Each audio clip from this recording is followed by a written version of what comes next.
喺2024年9月30號，商人羅傑成同佢長女羅雪兒分別俾一名債權人入稟高等法院，要求法院頒布兩人破產。後來雙方達成共識，撤銷破產申請。近來同一債權人又再入稟追訴，涉及金額1600萬，破產都可以彈出彈入，認真鬼馬。我諗大家對羅傑成嘅第一印象就梗係佢同大劉投地，俾澳門當地裁定佢哋兩個人行賄同埋洗黑錢罪成，然後佢哋兩個喺香港安然無恙。好多人亦都記得佢前妻係梁芷珊，喺南華做過班主，亦都係卡拉 OK Red Mister 嘅創辦人。但你又知唔知佢同何厚華有啲淵源？曾經合作做過生意，又係灣仔之父陳耀興嘅老 best， 同嗰時嘅女朋友陳嘉玲尖沙咀行街，俾數名持刀兇徒斬傷，身中3刀，手筋被斬斷。99年，羅被控93年喺澳門一宗買地交易之中偽造文件，詐騙其任主席嘅澳門永高集團100萬。喺澳門法庭缺席聆訊，裁定濫用信用罪名成立，判監2年零3個月。之後被法庭通緝。羅傑成唔簡單嘅，撈家嚟嘅。羅傑成呢個人幾傳奇嘅，佢係澳門地頭蟲，出生喺1959年，叔公係維他奶創辦人羅貴祥，阿爸就係澳門維他奶嘅經理。77年就畢業喺澳門粵華中學，細個已經好中意踢波。中學嘅時期仲係校隊嚟嘅，後尾佢仲做埋南華班主添。羅傑成喺澳門發跡期間，同何厚華都有啲淵源嘅。為免有啲觀眾唔知，何厚華好猛料嘅，貴為澳門王何賢個仔。基本上何賢嗰時除咗澳門總督就佢最大，連何鴻燊賭王都要俾面佢啊。何賢家族嗰時就擁有大東銀行，喺何厚華未加入銀行之前，專門做放貸業務，借錢俾啲舊樓業主，到業主斷供時，就由黑仔華負責善後，成功取得業權。而羅傑成亦都識得黑仔華。1985年，羅傑成喺澳門曾經開設車行，專門代理保時捷，但對於一啲未能有資格做分期嘅客，佢亦照着人情而批出貸款，引起車行股東不滿。89年，佢喺澳門成立永高集團，生意涉及廣告、飲食同埋地產生意，其中地產項目尤為賺錢，代表作包括一日內售罄嘅氹仔富豪海景花園同埋柏惠廣場。羅傑成亦都憑藉關係，曾於大東銀行打工，任職放貸部，因而結識咗唔少商界朋友，包括大劉劉鑾雄。劉鑾雄同羅傑成嘅交情早喺90年代已經開始。羅傑成喺訪問時透露，佢同大劉早年曾經合作喺澳門搞地產。佢講啦，1990年我哋一齊競投澳門新口岸嘅一塊地，但係出價就唔夠人高，最後咪投唔到咯。羅傑成喺庭上面作供時講，佢同大劉相熟，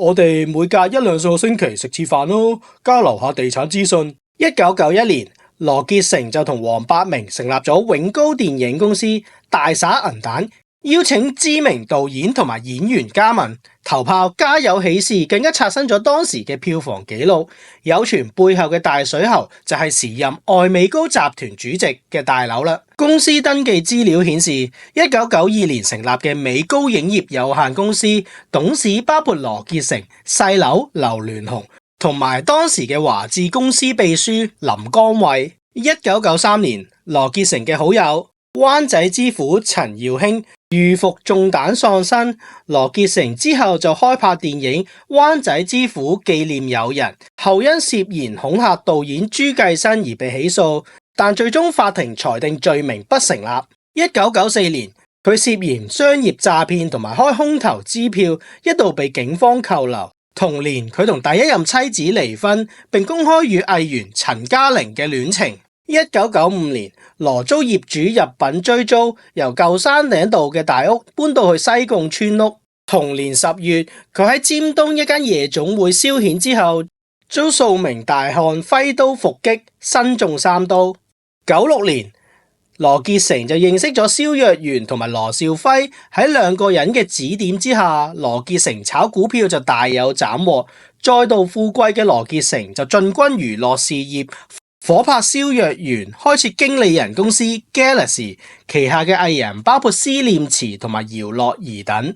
99年上文提及羅傑承喺澳門法庭就缺席咗一單93年關於買地交易嘅審訊，被判監2年零3個月，被法庭通緝，但入罪就冇影響羅喺香港嘅事業發展。喺1999年嘅同年，羅傑承就成立咗博美娛樂集團，擔任主席，旗下嘅藝人包括曹格、周麗淇、周國賢等。而剛剛適逢澳門賭權開放，羅傑承嘅身價又水漲船高，唔少港商投地投牌都揾佢密密針。據知佢因炒賣呂志和旗下嘅銀娛股票而大有斬獲。2006年，佢重返南華，為南華嘅新球季提供贊助，同埋再次擔任足球部主任。2010年，佢斥資3億開設 Red MR， 進軍卡拉 OK 市場。大家一睇 track record 就知羅傑承唔嘢少嘅。2012年，羅傑承就同時任華置主席劉鑾雄涉嫌向歐文龍行賄2000萬，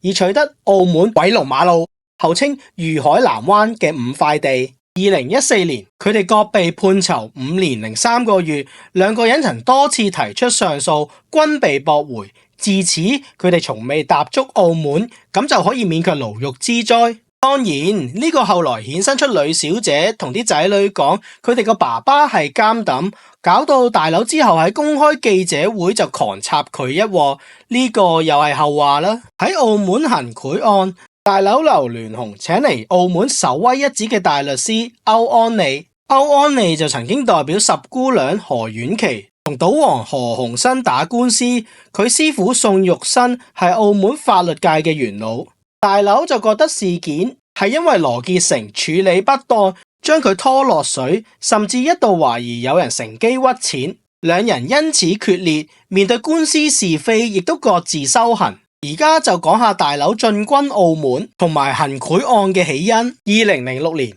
時任華置主席嘅細佬，因為涉及匯漢控股嘅內幕交易，被內幕交易審裁處頒令1年內唔能夠喺華置擔任董事，需辭任主席同埋兼執行董事，改由大佬接任。2001年，澳門開放賭權，大佬劉鑾雄就夥拍小甜甜龔如心同埋澳門財神酒店大股東蕭德雄合組聖母灣娛樂公司，競投賭牌，一度成為大熱門之一嘅。期間，大佬同小甜甜更加親自上陣，向委員會介紹公司投資大計。不過聖母灣就好早俾人踢出局啦，連9強都入選唔到，令到外界唔少人士大跌眼鏡。2004年，金沙等新賭場開業之後，賭客就逼爆玻璃，極速1年回本。大佬就雄心再起，一直想喺澳門市場再食大茶飯。於是佢揾翻喺澳門人物甚廣嘅羅傑承。